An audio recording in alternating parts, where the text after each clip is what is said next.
তাহলে আপনি আমার সাথে কি বলতে চান, কি শুনতে চান? আমি বলি আমি আছি এটা একটা মূর্খ আর হচ্ছে শিক্ষিত পাঠা। তো আমরা আবার যুক্ত হলাম পরবর্তী চ্যানেলে।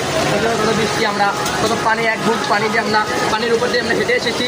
এখানে দেখেন কত চিকেন খাবার ভালো হচ্ছে। মামা কাজির মামা রেসিপি, ভগবতী রেসিপি আমরা এসলাম আবার যুক্ত চিকেন দিয়ে।